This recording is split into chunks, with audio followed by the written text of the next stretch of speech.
L'Espagne relance le débat sur la question migratoire avec un vaste plan de régularisation des sans-papiers qui pourrait bénéficier à quelques 500 000 personnes. Entre impératifs économiques, pression politique et enjeux humanitaires, cette initiative suscite autant d'espoir que d'interrogations. Et pour en décrypter les contours, les objectifs et les limites, nous avons le plaisir d'avoir avec nous Hudayfa Hamziane, ancien président de l'université Abdelmalek Saidi. Monsieur Hudayfa Hamziane, bonsoir. Merci d'avoir accepté notre invitation. Bonsoir et merci pour l'invitation. Alors, peut-être pour commencer, que prévoit ce plan de régularisation annoncé officiellement aujourd'hui par Madrid et qui peut en bénéficier ? Écoutez, effectivement, le gouvernement espagnol a adopté un plan très ambitieux, un décret exceptionnel pour éviter les soubresauts, disons, des débats parlementaire et qui vise donc à régulariser environ 500 000 migrants sans papier. Alors, disons que les principaux dispositifs, c'est que à partir du 16, c'est-à-dire demain, nous avons l'ouverture des demandes en ligne, puis en fin avril, le dépôt commencera en présentiel des dossiers. Donc, cela durera quelques 3 mois pour permettre à tous ceux qui le désirent, évidemment, d'avoir une carte de séjour ou en tout cas un document de séjour, un permis de séjour d'1 an. Évidemment, il faut remplir un certain nombre de conditions. Tous les immigrants ne sont pas concernés. Ceux qui sont concernés, ce sont ceux qui sont en Espagne et qui peuvent faire valoir leur présence en Espagne avant le 31 décembre 2025, avoir aussi un minimum de 5 mois de résidence minimale et puis avoir un casier judiciaire vierge, j'allais dire, pour pouvoir donc postuler à ce titre de séjour. Donc l'objectif en définitive, c'est de transformer une population déjà présente en travailleurs déclarés et intégrés. Donc je crois que la portée, ce projet qui est porté par le gouvernement de Pedro Sánchez, où cette initiative s'inscrit, j'allais dire, à contre-courant, il faut le rappeler, d'un contexte européen qui est dominé par le durcissement des politiques de migratoires. Alors justement, Hudayfa Hamziane, justement, je rebondis sur cela. Pourquoi ce plan aujourd'hui en Espagne? Est-ce qu'il y a une urgence et qu'est-ce qui est attendu par ce plan? Quel est l'objectif recherché par les autorités espagnoles? Comme vous le disiez, c'est à contre-courant du reste de l'Europe en termes de politique migratoire. Écoutez, le lancement de cette régularisation par le gouvernement espagnol, en fait, s'inscrit dans une conjoncture, effectivement, ou une conjonction de facteurs qui ont créé une véritable fenêtre d'opportunité pour le gouvernement espagnol. Sur le plan économique, d'abord, cette régularisation coïncide avec une phase de reprise économique, mais aussi avec des besoins urgents en main-d'œuvre. L'Espagne connaît une reprise économique importante, un taux de croissance contrairement à d'autres pays européens qui s'emballent, et donc il y a un certain nombre de besoins en main-d'œuvre, notamment dans un certain nombre de secteurs. Je pense au secteur de l'agriculture, je pense au secteur du tourisme, secteur de transport, l'assistance des personnes âgées. Donc voilà, il y a un certain nombre de métiers qui sont maintenant boudés par les Espagnols eux-mêmes de souche et où on retrouve essentiellement une population de migrants qui occupent ces postes, mais comme ils travaillent dans l'informel, cela fait une perte sèche pour l'économie espagnole en termes de rentrée sur le plan social, de sécurité sociale, en termes de rentrée fiscale. Et puis...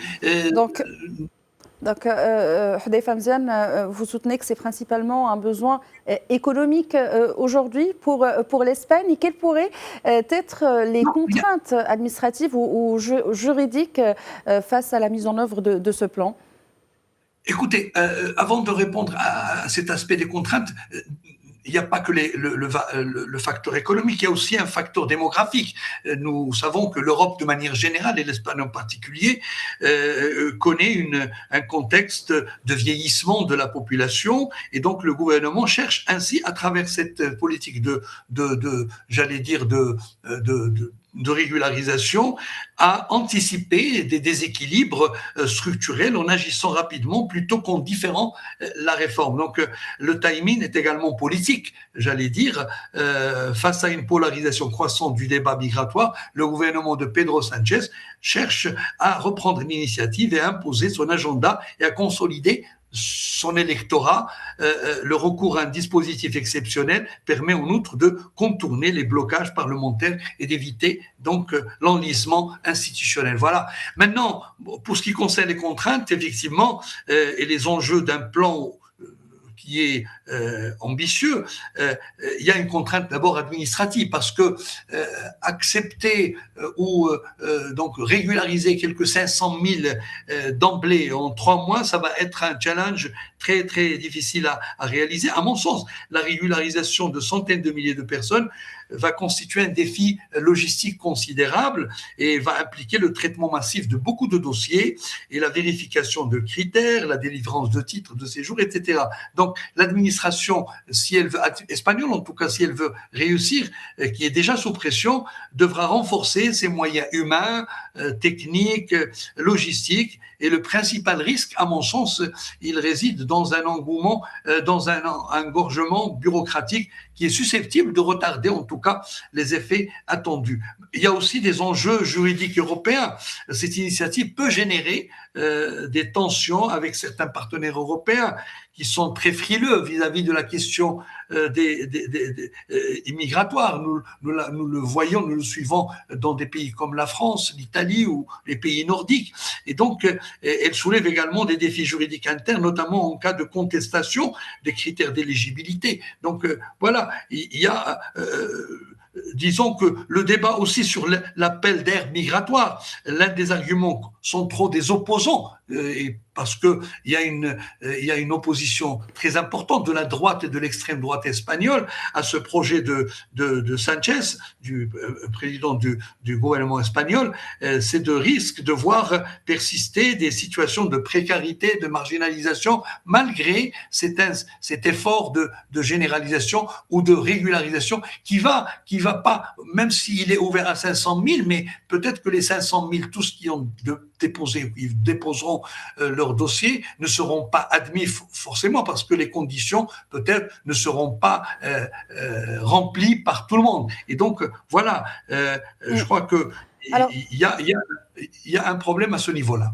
Oui, Hudayfa Hamzen, vous avez parlé donc des risques qui existent aujourd'hui, des contraintes potentielles. Il y a aussi le coût financier.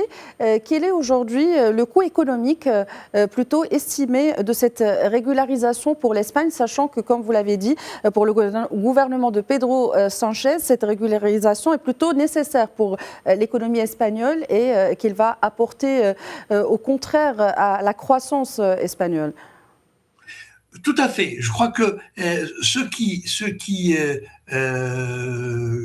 disent que le gouvernement Sanchez cherche à élargir son électorat, en fait, ils sont dans l'erreur, parce que cette régularisation, nous savons que le vote des migrants n'est pas automatique. Ce n'est pas parce qu'on a une carte de séjour d'une année ou de 2 ans ou de 3 ans que l'on peut voter et qu'on peut être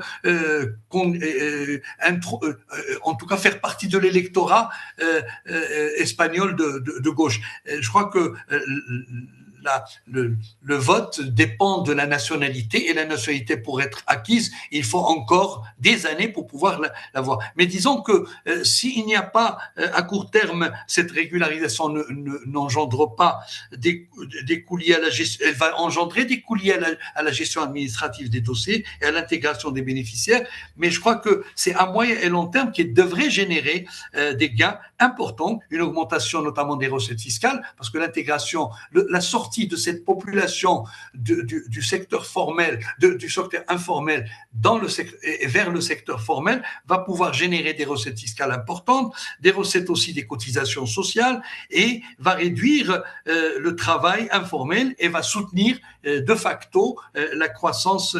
Donc c'est pourquoi que le gouvernement adopte une logique, j'allais dire, d'investissement social à moyen et long terme et qui aura inévitablement, à mon sens, des bénéfices futurs et importants pour l'économie espagnole. Alors, Hudhaifa Hamzan, vous l'avez évoqué brièvement tout à l'heure. En quoi cette politique migratoire espagnole se distingue-t-elle de celle menée par d'autres pays européens et qu'est-ce qu'elle nous dit aujourd'hui de l'Espagne, de Madrid? Ben écoutez, je crois que c'est une vision, c'est une politique qui contraste avec justement la peur que nous remarquons à l'échelle européenne du fait migratoire. Je crois que l'Espagne a été très sage et intelligente et a pesé le pour et le contre et anticipe un certain nombre de problèmes qui vont acculer les autres pays à prendre des décisions comme celle qu'a pris le gouvernement de Sanchez. D'abord, le vieillissement de la population. Le fait démographique est là, il est inévitable, on n'y peut rien. Et donc, de plus en plus de pays connaissent un vieillissement de la population et la pyramide des âges est en train de s'inverser. Et donc, et pour soutenir la croissance à court, moyen et long terme notamment, nous avons, en tout cas l'Europe a besoin d'intégrer ces ressortissants qui sont de toute façon là. On ne peut pas arrêter le flux migratoire. C'est quelque chose de naturel. Depuis que le monde existe, nous avons ces flux migratoires, ces mouvements, ces mobilités des populations. On ne peut pas les arrêter. Donc, autant être sage, être intelligent et intégrer ces gens-là. Évidemment, l'intégration ne se fera pas automatiquement. C'est le challenge auquel va faire face le gouvernement Sanchez et les gouvernements espagnols pour l'avenir, c'est de pouvoir accompagner ces gens-là, réussir, se donner les moyens humains, matériels et logistiques pour que cette intégration se fasse dans les règles de l'art et qu'elle puisse être un exemple pour les autres pays pour dissiper leur peur de ce fait migratoire qui, en définitive, est quelque chose, c'est une richesse, j'allais dire, et c'est une chance pour l'Europe pour pouvoir pérenniser la croissance dans le temps. Hudhaifa Hamzan, ancien président de l'université Abdelmalek Saidi, merci d'avoir accepté notre invitation aujourd'hui et d'avoir répondu à nos questions. Merci à vous.